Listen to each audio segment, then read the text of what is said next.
Play along. All right, welcome back to Outnumbered on this beautiful 4th of July. New concerns the Obama administration may be misleading Americans on the crimes committed by illegal immigrants. According to the Federation for American Immigration Reform, records show more than 30,000 illegal immigrants released after doing time in 2014 committed more than 13,000 additional crimes. But Immigration and Customs Enforcement told a House committee last July there were only a bit more than 1,400 additional offenses committed by those released. Congress has been looking into sanctuaries provided to illegal immigrants ever since the killing of Kate Steinle. That was last summer. She was shot while walking on a pier in San Francisco. Her accused killer was in the country illegally after being released from a San Francisco jail despite a request he be kept in custody for possible deportation.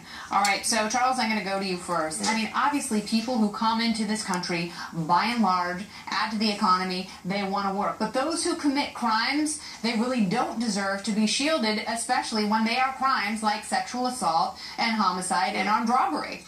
And more than that, we've got these big signs saying, welcome, come, red carpet. I mean, San Francisco is actually putting out an advertisement to any would-be criminal who wants to illegally enter this country. Not only can you come here and run roughshod over the entire system, but we've got a safe haven for you.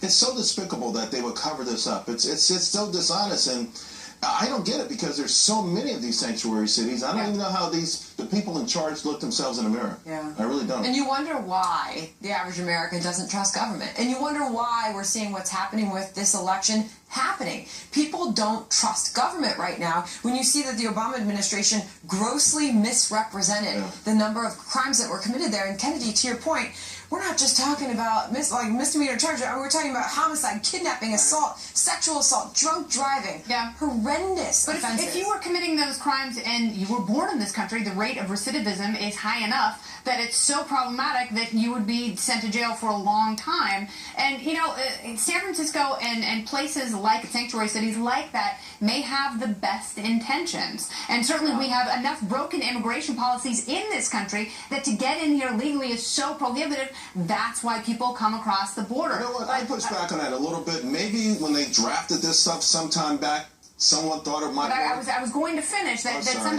But these cities, I think they're protecting, essentially law-abiding, hardworking immigrants are actually hurting other people by also protecting the violent and dangerous. Can I just say, I was riding in a cab here in New York City, and they were showing an ad.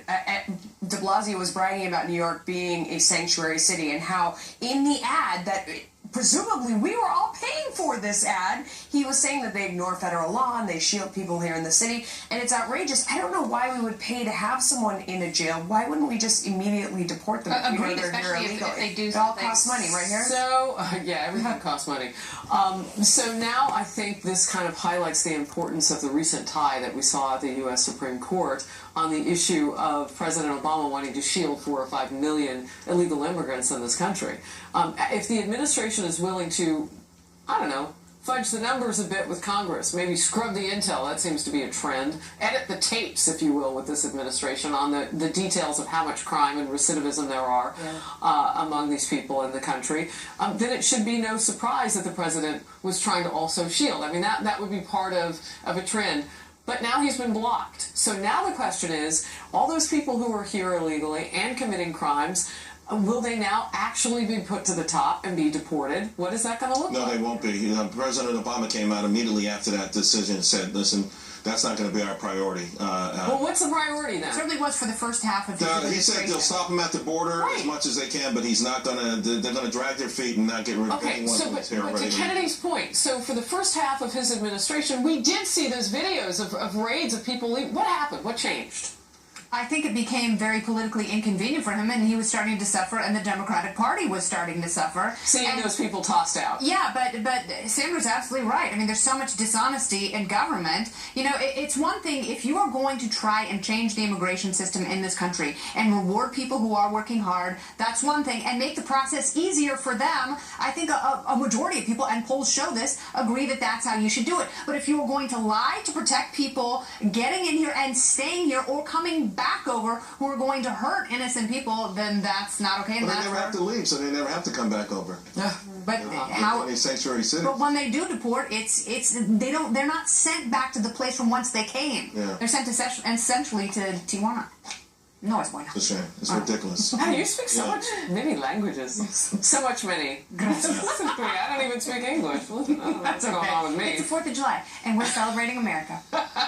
And our president. Happy birthday, Yay. America. Yeah. President Obama set to make his first appearance on the 2016 campaign trail. He's going to join Hillary Clinton tomorrow in a major battleground state. This amid reports Clinton is struggling to excite Democrat voters. But can the president change any or all of that? And hundreds of millions of your tax dollars spent on a program to train Syrian rebels to fight ISIS. The U.S. officials say fewer than 100 rebels have been trained since December. How your money, and lots of it, is being spent, and whether or not that's the right approach. Please stay here with us on the couch.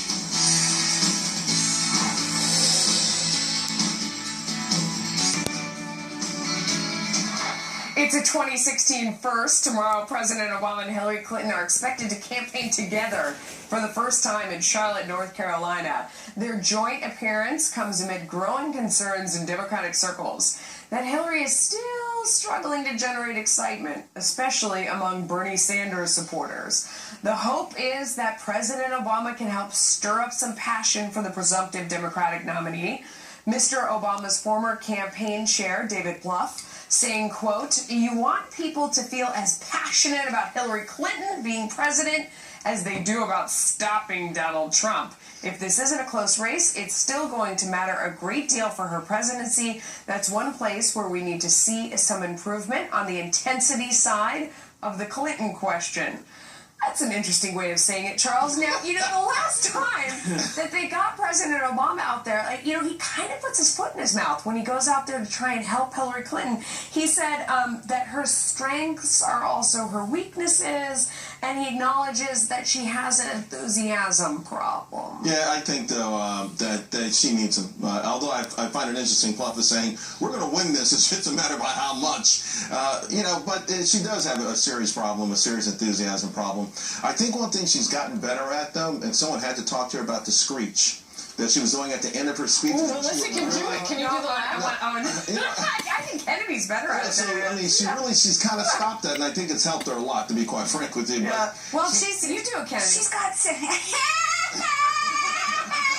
but there are so many men that she has to contend with on the campaign trail. First of all, you've got her husband, and she's going to put him in charge of the economy. And then you've got the president, who's now out on the stump, and he's essentially running for his third term because he's trying to preserve his legacy. And the president also happens to be obsessed with Donald Trump. You know what? There are three men that she's running against. Sandra was talking about why people don't trust government. I think this is why people hate politicians right here. I mean, really? Running on legacy of now another person? First it was President Obama, now it's Bill Clinton's legacy. How much legacy do we need? How do we just go forward without all of that? And isn't that sexist? To Kennedy's point, he said, I know how hard this job can be. That's why I know Hillary will be so good. Again, it's all about him. It's about him. No, what does that mean, actually? But it's evidence that if you vote for Hillary Clinton, you're going to get what we have had the past 7.5 years. And I know there's 4 FBNers on this couch I'm outnumbered. You are a bit outnumbered as far as that, Harris. But when we constantly see, when the question is polled, do you feel you're better off today than you were 8 years ago? Right. The answer is obviously no. The answer is obviously no. And what President Obama will say is that it was because of obstructionists. The Republicans wouldn't allow his policies to go through. So now we can get Hillary in and retake Congress. Wait until you see what happens when we really get our policies. So I mean, that's the pitch, because you can't go with the facts. Yeah. But can I point out something, Melissa? Though, isn't it a good strategy if we were just talking just about the Clinton campaign here? Isn't it a good strategy for President Obama to say, you know what, we're going to stop talking about Donald Trump a little bit here, because every speech we've heard from Hillary Clinton and him has been focused on Donald Trump. They're going to start talking about the issues. Can't we be fair and at least say this is a good time to start doing that? You would think that. that, except for that the only way they get people excited is when they're against Donald Trump. They can't get anyone to be excited for Hillary. Against Donald Trump works really well. But the problem is that when President Obama gets out there and endorses something, it loses. I mean, he's only good at promoting himself. When he went over to lecture everyone in England about Brexit, look what happened. But guys, don't underestimate his influence in some swing states. Honestly, Pennsylvania, there's a lot of black voters. Well, he's also the reason why Hillary Clinton. Don't underestimate that he could be the thing that gets her through. That's why he endorsed a woman on the Democratic primary who was 20 points behind. He endorsed her and she won. And within a couple of months, so he could be critical. But something else was at play there that's also at play now, and that's the advertising that was going on, coupled with President Obama's message, for that particular candidate. Hillary Clinton, it's no accident, is spending $43 million in those battleground states, not only because they're contentious, but also because President Obama tends to do well in the stump in them. Well, he's also got higher approval ratings than any of his recent predecessors, and he's going to try and use that again to his advantage to solidify his legacy. I think was the key, though. Did you say legacy? Do you vote for someone or do you vote against someone? Historically, we voted for someone. It'd be interesting the line that they. But they didn't have these unfavorables on both sides. Right. I mean, that's what makes this race again another compounding issue that's so strange. Let's count. Fewer than 100, according to U.S. officials. That is the number of Syrian rebels trained to fight the Islamic State savages since December, under a revamped program. The new plan was put in place after a previous training program ended up costing, well, everything. It was a failure. You'll remember the head of U.S. Central Command admitted only 4 or 5 rebels remained in the fight from the previous program, which had cost $500 million. The new approach moves away from training entire units. Instead, rebel leaders are trained and are expected to go back to their units and then push that training down the ranks. We're told $416 million are budgeted for the new program this year. So we're going to save a little money there, I guess. Meanwhile, a new report says U.S.-backed Syrian rebels recently fled a battlefield in Iraq, leaving behind a cache of weapons and vehicles that were promptly seized by ISIS. And it's not the first time that's happened. Charles? It is really a shame. It's and of course these guys, as soon as they see the black flags of ISIS come over the hills, and it's like they start taking the uniforms off and running and changing clothes, and it's despicable. I mean, I can't believe the amounts of money. Where did it go? Someone's stealing that money. But it really gets us to the point where we do have to, as a nation, debate whether or not it's going to take American soldiers to go in there. So you're surprised to know that we put hundreds of millions of dollars within reach via training and materials, that those things would be. Well, when you start doing the math, it doesn't add up, but it does bring us to the reality that if we're going to defeat ISIS, we've got to cut off its head. I think we need to have a ground force to go into Raqqa and other places. Do you think there's a stomach for that among American people? Ever since the Vietnam War, when war came into our living rooms, every single year or every single engagement that we've had, I think the stomach has gone down more and more. And it's been magical numbers. 1,000 troops dead. That's been the sort of number that tilts public opinion. But I think with all of these recent bombings, that could change. Let's talk legacy in the JV team. Kennedy, you want to take that? Oh yeah, I mean the Middle East obviously filled with various JV squads, and unfortunately it's almost impossible for us to vet who's really on our side. I mean, how can you know a person's heart, which is so critical in this fight, and that's why you have so many people dropping out.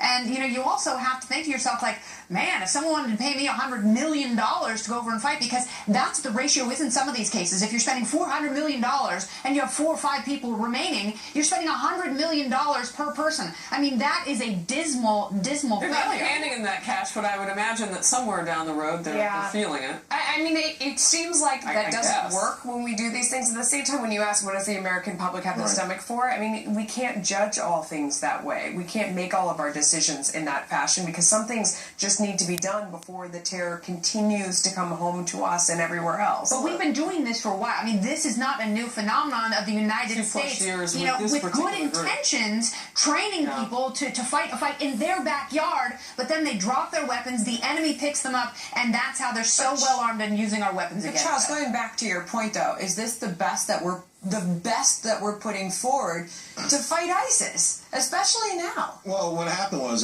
from what I was told initially, going back to the Iraq War, is that Saddam Hussein had beaten the spirit out of these people so badly that they never had the heart to do. And I think these are people who have been just beaten down. They just don't have the gumption. They may follow our troops into battle, but if we give them the training and the weapons, I don't think they're going to Kurds have the gumption. The Kurds do, but that's different. What they've done at Kobani and other places.